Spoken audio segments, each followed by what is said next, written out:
At ngayong Miyerkules Santo, huling araw ng trabaho, kaya mas marami nang humahabol sa biyahe pauwi ng probinsya.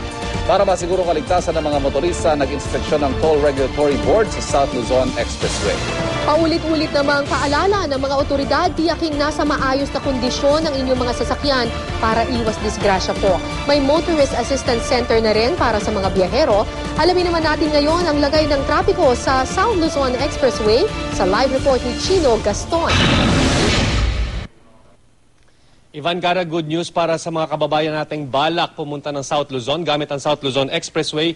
Maluwag at tuloy-tuloy ang daloy ng traffic sa kahabaan ng SLEX hanggang sa mga sandaling ito. Maging sa Calamba Toll Plaza na kilalang choke point o pinag-iipunan ng mga sasakyan, 5 minuto lamang ang kanilang kailangang hintayin bago sila makalagpas sa nasabing toll plaza. Gayunpaman, babalan ng pamunuan ng South Luzon Expressway sa mga motorista, sundin ang itinakdang speed limit para maiwasan ang disgrasya.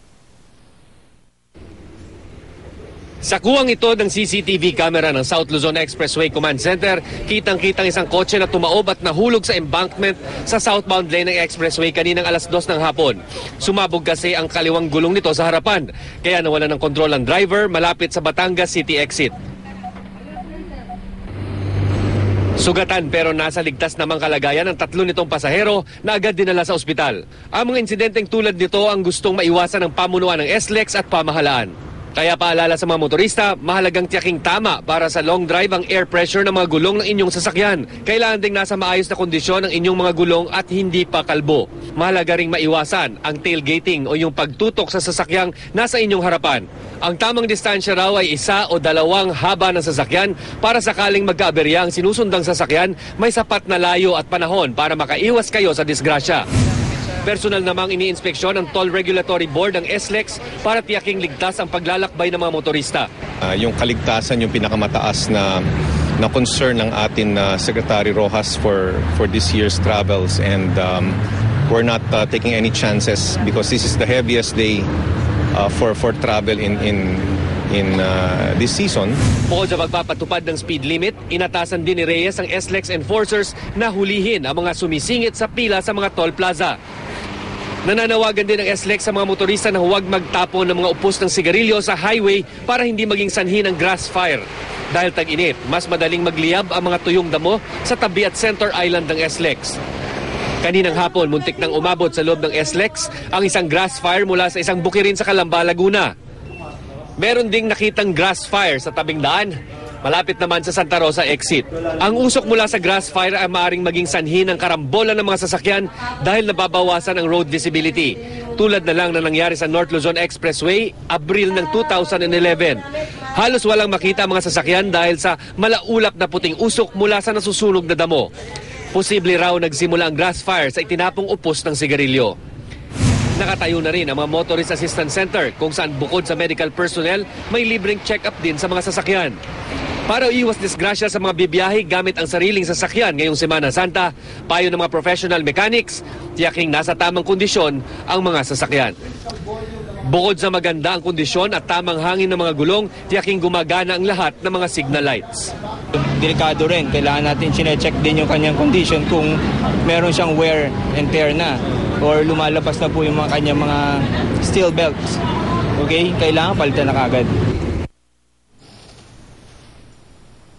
Karaivan, narito tayo ngayon sa loob ng Traffic Control Center ng South Luzon Expressway kung saan ng mga monitor na nakikita natin ay yung ng mga video monitor sa lahat ng mga exits na minomonitor sa kahabaan ng South Luzon Expressway at mapapansin natin tuloy-tuloy at mabibilis ang takbo ng mga sasakyan hanggang sa mga sandaling ito.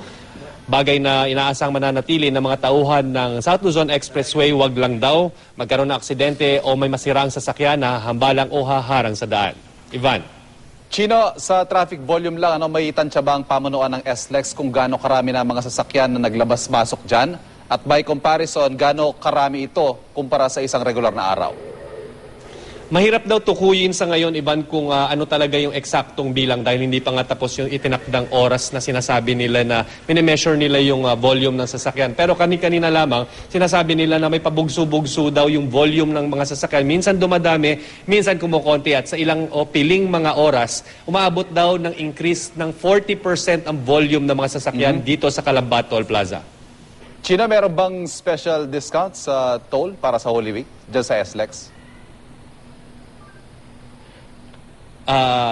Pasensya na iba na hindi natin masyadong marinig. Sinasabi nyo may discount yung SLEX? Discount. Discount sa toll. Wala, nananatili na pareho pa rin yung fares dito sa kabaan Regular ng fare, SLEX. Yung mga toll rates natin ay walang pinagkaiba. Chino, may tanong din si Cara. Yes, Chino. 24 oras ba yung motorist assistance? Kasi alam mo, napaka-importante na maialis ka agad sa kalsada kapag merong nasiraan. Katulad na lang dun sa North Luzon Expressway, nagkaroon ng karambola ng mga sasakyan dahil meron nga na-aksidente. Diyan din ba 24 oras yung motorist assistance? Yes, yung mga motorist assistance dito na nakatayo lalo na sa mga 24-hour gas stations ay tuloy-tuloy daw at sinimulan nga kanina ng tanghali at inaasahang magsi-shifting lamang sila at 24 oras nga silang nakaantabay para magbigay ng tulong at coordination dito sa mga motoristang kakailanganin ng tulong. Cara. Sa North Luzon Expressway, merong libreng towing kapag nasiraan yung sasakyan mo sa daan. Diyan ba sa South Luzon Expressway, ganun din? Wala tayong nakukuhang impormasyon dito na may libre ng towing, no? Pero ang sinasabi ng pamuno ng SLEX, wala at charge pa rin yung mga sasakyang masisiraan dito sa kahabaan ng South Luzon Expressway. Okay, maraming salamat, Chino Gaston.